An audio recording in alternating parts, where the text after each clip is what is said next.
Welcome back to Carson Tate's video log. It is Wednesday something in November, and I'm almost smack dab in the middle of NaNoWriMo, National Novel Writing Month. And I printed up, let's see, what's my word count so far? I'm very proud of this. It is 20,841 words, and I haven't written a single word today, so that's just 12 days worth of work. So it must be the 13th. And I plan to write later today in what I and some of my Facebook friends have aptly termed a blitz. I think that Barbara Ann Wright, another Bold Strokes author, came up with this term. So what we do is we call out a time and we all get together. First, there's all this ciphering about which time zone is which time, and and then we all sit down at the same time and we write until we drop dead, or we write until we reach a certain word count. I write until I get 1,700 words because I calculated that if I get 1,700 words every day, then I can skip Thanksgiving Day and still make 50,000 words this month. So it's just pure craziness. But what I found is that with doing these blitzes, I actually can get about 1,700 words written in about an hour and a half. Whereas if I don't do a blitz and I'm not accountable to anyone, I can sit down to write and hours later, hours and hours and hours later, still just have 1,000 words because I need a deadline. I need a race. I need accountability. I need someone to say, hey, you got those words done yet? That's just how I roll. So I have a few tips for things I've done to get me through it faster. And one is the blitz. That's the number one thing that I think has really helped me so far. Another thing is names. I start out with these two main characters, and then I've got all these people who just want to be part of the story, these secondary characters. They have family, and they have friends, and they have people they work with, and the plot just requires all these extra folks, and they need names. And frankly, I haven't even named my main characters completely yet. I'm stuck for some reason. I've got this board behind me. I have Addison Riley, she's one of my characters, and then I have Julia, who for now I'm calling Julia Sugarbaker. But that's not going to work. Long term, I need a new last name for Julia, but if I go online, which I must admit I have, to look for a last name, then, I run into coollastnames.com, or most popular names in the U.S. for xyear.com, etc., etc., etc. And, all that looking, there ain't no writing going on when that's happening. So I call her Julia. I just call her Julia. If I need a last name, she's Julia something. And that's the way it is. I've got a president in my novel, and his name is President What's His Name, because, it's a placeholder.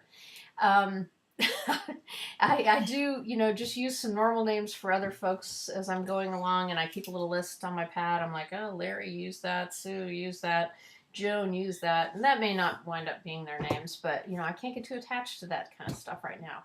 I'll go back later and give these folks appropriate names for their time and character and whatever, but right now they're people. I can see them, I know what they're doing, but I don't need to know what to call them. Along the same vein, I have a lot of, blanks where I say things like, I'm looking for an example here. I'm going to D.C. next week. My novel's set in Washington, D.C., and I haven't been in a while. I'm going next week to do some research and meeting with some people, doing some tours. My book is set in the Capitol, Supreme Court, White House. And so I'm going to see what I could find out next week about more details. But in the meantime, I don't know stuff. And I could look it up on the internet. But again, black hole. So I'll say things like Larry, what's his name, and Sue, whoever, drove their car up to whatever entrance important people go to get in the White House. Because, I don't know. But I'll find out. I'll find out later. No problem. December's for that stuff. So that's basically how the sentence is. Larry, what's his name, and Sue, whatever, pull up in their sedan to whatever entrances important people go in at the White House. And that's really all I need right now. I just want to move forward. All those little things can hang you up if you get hung up on them. And then, speaking of hanging, I like to, at the kind of not finish up a scene before I go on to the next one. And all these are things I've talked about in previous vlogs, but I'm using them all at once, and it's very exciting. So, for me anyway, I like to leave things hanging because then I have a jumping board for the next day. So I will just stop a scene, not at the end, but close to the end, where I have a jumping board to write the end of that scene and jump into the next stuff for the next day. So every day I will sit down and I will read the scene I wrote before, and I won't correct any of it because, you know, that's another black hole. I'll start it, what's a good word for that? I really should name these people. I really should look up where that entrance is at the White House. It's not what it's about. It's about just getting hold of whatever I was doing so that I can jump right back into it. So I'll take about 5-10 minutes, read the scene, 1,000 words or so that I wrote the day before, and just start writing. Just, you know, the clock strikes, I write, and then when I'm done with my 1,700 words, I report it on Facebook because now I've found a useful use for Facebook.